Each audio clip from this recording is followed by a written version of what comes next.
Shalom bagi kita semua. Di sini saya akan mempresentasikan hasil kerja saya, yaitu dengan topik pembahasan pandangan Alkitab tentang pariwisata. Menguraikan mengenai pandangan Alkitab tentang pariwisata. Allah menciptakan bumi dan segala isinya, termasuk makhluk hidup seperti tumbuhan, hewan, dan juga manusia. Manusia diberikan kelebihan dibandingkan makhluk hidup lain oleh Tuhan karena manusia memiliki akal untuk berpikir, dan seperti yang kita tahu bahwa bumi bukan hanya tempat kita tinggal tetapi juga semua yang kita perlukan untuk keperluan hidup kita ada di dunia ini. Allah bukan hanya mengasihi manusia tetapi Allah juga mengasihi seluruh ciptaannya. Allah menopang semua ciptaannya, dan semua makhluk hidup yang diciptakan Tuhan saling memerlukan satu sama lain.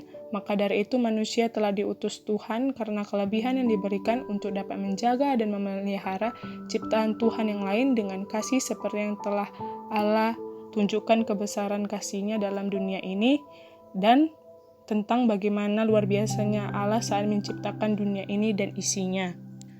Semua ciptaan Tuhan adalah suatu hal yang berharga dan mencerminkan keagungan Allah. Allah telah berjanji bahwa maksud dan tujuannya yang semula adalah agar bumi dipenuhi oleh orang yang mengasihi Dia akan digenapi. Tuhan telah mengatakannya, firman berkata, "Aku juga melakukannya." Dan tugas dan kewajiban kita sebagai manusia ialah memenuhi bumi dan berkuasa atasnya, mengusahakan serta memelihara bumi. Dan bagaimana kita dituntun selain dapat menikmati kekayaan alam yang diciptakan Tuhan, tetapi juga bagaimana kita harus menjaga dan melestarikannya. Maksud dan tujuan pariwisata dalam iman Kristen dapat kita artikan bahwa bagaimana kita harus memelihara serta menjaga, bukan mengeksploitasi kekayaan alam yang ada di dunia ini. Kita juga dapat mengetahui ilmu budaya dan kekayaan alam di daerah lain dan juga dapat menjalin hubungan baik dengan sesama. Contohnya dalam terjalinnya hubungan baik antara negara ataupun suku yang menjadikan kita semakin berpikir luas dan memiliki sikap toleransi dan yang tinggi dan saling menghargai. Perbedaan makna antara wisata religi dan wisata ziarah menurut saya memiliki arti yang mirip tetapi tak sama. Mengapa seperti itu? Wisata ziarah adalah perjalanan tanpa embel-embel lain menuju ke suatu tempat yang dianggap suci yang berhubungan dengan orang-orang atau tempat yang kudus tanpa memiliki tujuan pariwisata. Sedangkan wisata religius memiliki arti mengunjungi tempat-tempat bersejarah suci sambil berekreasi. Aktivitas rekreasi inilah yang menjadi perbedaannya. Mengenal ciri wisata Kristen. Cara kita mengenal wisata Kristen sangatlah mudah, yaitu dengan cara mengetahui ciri keagamaan kekristenan yang terkandung dalam bangunan atau tempat bersejarah tersebut.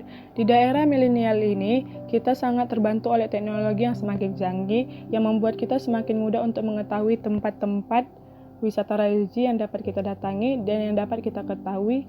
Sangat banyak tempat wisata Kristen di dunia ini, termasuk di negara kita sendiri. Contohnya seperti Gereja Graha Santa Maria Velangkani yang terletak di Medan, Sumatera Utara.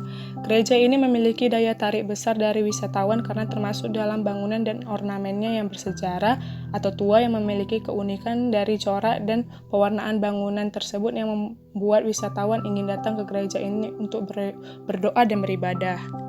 Ada juga objek wisata patung Tuhan Yesus memberkati yang terletak di Toraja yang membuat wisatawan ingin berkunjung. Selain untuk melihat patung Tuhan Yesus yang berada di puncak, wisatawan juga dapat sambil menikmati keindahan alam yang dapat dilihat dari puncak patung Tuhan Yesus memberkati tersebut.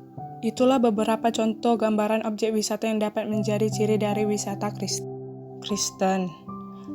Sekian dari video saya. Saya tahu masih banyak kekurangan dari penjelasan saya, dan saya harap ibu guru dan teman-teman dapat memakluminya. Terima kasih, Shalom.